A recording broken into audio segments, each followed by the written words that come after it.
Clerk borrow ஆயிடுச்சு, என்ன பண்ணுறதுன்னு தெரியாமல் தான் இந்த வருஷம் கரெக்டாக 3 எக்ஸாம் தான் இருந்துச்சு. கிட்டத்தட்ட ஒரு 2020 ஸ்டார்ட் பண்ணி ஆல்மோஸ்ட் 5 இயர்ஸ் ஆயிடுச்சு. ஸ்கூல் சேர்க்குறதுலேருந்து ஹாஸ்பிட்டல் போகிற வரைக்கும் எல்லாமே தனி ஒரு ஆளாக தான் அப்பா வந்து ரூரல் போஸ்ட் ஆஃபீஸில் ஒர்க் பண்ணிக்கிட்டு இருக்காரு போஸ்ட் மாஸ்டரா. எங்கள் அப்பா கையிலேயே என்னோட அப்பாயின்மெண்ட் ஆர்டரும் வரப்போகுது. Pandishwari, who cleared RRB PO and SBI clerk to the stage. We welcome Pandishwari.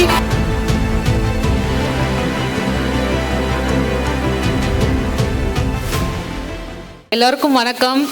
ஆக்சுவலாக சார் 10 months பேபியாக இருக்கும் போது நான் ஸ்டார்ட் பண்ணேன். இப்போ ஃபஸ்ட் ஸ்டாண்டர்ட் படிக்கிறாரு. இப்போ தான் நான் ஜாப் வாங்கியிருக்கேன்.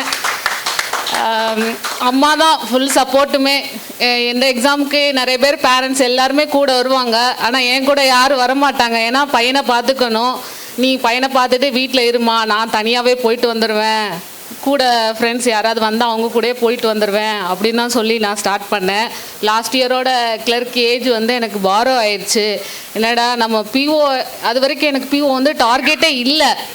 சரி, கிளர்க் பாரோ ஆயிடுச்சு, என்ன பண்ணுறதுன்னு தெரியாமல் தான் இந்த வருஷம் கரெக்டாக 3 எக்ஸாம் தான் இருந்துச்சு. ஐபிஎஸ் பிஓ, எஸ்பிஐ கிளர்க் வந்து என்னோடய டேட் ஆஃப் பர்த்து கரெக்டாக ஒரு 1 month இருந்ததுனால எஸ்பிஐ கிளர்க் ஒரு சான்ஸ் கிடச்சிச்சு. நெக்ஸ்ட் ஆர்ஆர்பி பிஓ கிடச்சிச்சு. அந்த 3ல் நான் எஸ்பிஐ கிளர்க்கு ஆர்ஆர்பி பிஓ ரெண்டுமே கிளியர் பண்ணிட்டேன். கிட்டத்தட்ட ஒரு 2020 ஸ்டார்ட் பண்ணி ஆல்மோஸ்ட் 5 இயர்ஸ் ஆயிடுச்சு.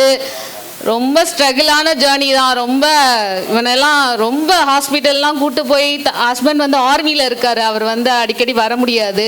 ஸ்கூல் சேர்க்குறதுலேருந்து ஹாஸ்பிட்டல் போகிற வரைக்கும் எல்லாமே தனி ஒரு ஆளாக தான் நின்று இவனை பார்த்துக்கிட்டேன். ஒரு நாள்லாம் ஆர்ஆர்பி பிஓ ப்ரிலிம்ஸ் எக்ஸாம் வரப்போது 5 days சிவியர் ஃபீவர்.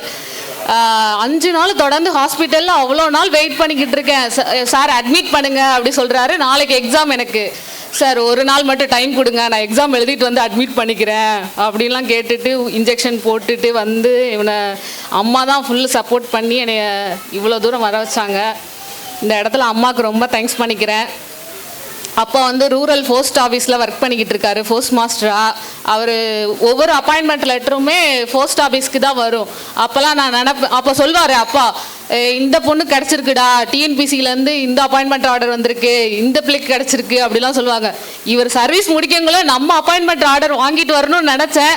அதே மாதிரி கிடச்சிருச்சு. எங்கள் அப்பா கையிலேயே என்னோட அப்பாயின்மெண்ட் ஆர்டரும் வரப்போகுது. ரொம்ப பெருமையாக இருக்குது. ரீனா மேம் வந்து ஒரு வீடியோவில் முன்னாடி சொல்லியிருப்பாங்க 2020 குழந்தைக்குன்னா நல்லா ஃபீட் பண்ணி தூங்க வச்சுருங்கடா, அவங்க ஒரு 3 மணி நேரம் தூங்கிடுவாங்க, அதுக்கப்புறம் நீங்கள் படிக்கலாம்னா. அந்த அந்த எனக்கு இன்னும் ஞாபகம் இருக்குமா? வீடியோ போடணும் அப்படின்றப்ப எனக்கு அப்போ வந்து கரெக்டாக வந்து நான் வீடியோ போடுறதுக்கு முன்னாடி நல்லா சாப்பிட விட்டோ இல்லை ஃபீட் பண்ணி விட்டு தூங்க வச்சுருவேன். தூங்க வச்சுட்டா 2 மணி நேரம் 3 மணி நேரம் முழிக்க மாட்டாங்க. அதுக்குள்ளே என் ஒர்க்கு, வீடியோ கிளாஸ் ஒர்க் எல்லாம் முடிச்சிருவேன். ஸோ அதை ஷேர் பண்ணியிருந்தேன். அது வந்து எனக்கு தச்சையில் பார்க்கும்போது அந்த வீடியோ, அந்த பாயிண்ட்ஸ் வந்து எனக்கு ஞாபகம் வந்துச்சு. அதுலேருந்து சார் எப்போவுமே என் வயிறு ஃபுல்லாக சோறு ஊட்டி பால் குடிக்க வச்சு நல்லா தூங்க வச்சுருவேன். அப்படியே தூங்க வச்சுருந்தா டெஸ்ட் போடுறது எல்லாமே அப்போல்லாம் பண்ணிக்கிட்டு இருந்தேன். அப்புறம் ஃப்ரெண்ட்ஸு, என்னோடய ஃப்ரெண்ட்ஸு, காலேஜ் மேட்ஸு எல்லாருக்குமே தேங்க்ஸ் சொல்லியிருக்கேன். எப்போல்லாம் டவுனாக ஃபீல் பண்ணுறேனோ அப்போல்லாம் ஃபோன் பண்ணி பேசிக்கிட்டு இருப்பேன். ஏன்னா நம்ம மேரேஜ் ஆயிடுச்சுன்னா எக்ஸ்ட்ரா ஒரு ப்ரெஷர் இருக்க தான் செய்யும்.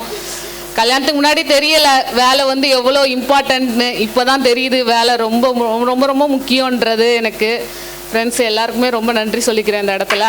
அப்பா அம்மாவால் வர முடியல, ஆனால் என் பையனுக்காண்டி தான் படித்தேன். அவனால் இந்த ஸ்டேஜில் ஒரு அவார்டு வாங்குறது எனக்கு சந்தோஷமாக இருந்திருக்கு. என் பையனும் இது மாதிரி நிறையா மெடல் வாங்கணும்னு நான் நினைக்கிறேன். அவனுக்காண்டி விஷ் பண்ணிக்கிறேன். Thank you sir. சாரோட மேக்ஸுக்கு நான் ரொம்ப பெரிய ஃபேனு. அவரை மேக்ஸு நான் கிட்டத்தட்ட ஒரு கொரோனா பீரியட்லேருந்தே 2020 பார்த்துருக்கேன். எனக்கு ரொம்ப பிடிக்கும். அவர் மேக்ஸுக்கு நான் மிகப்பெரிய ஃபேன் அப்படியே சொல்லிக்கலாம். Thank you sir.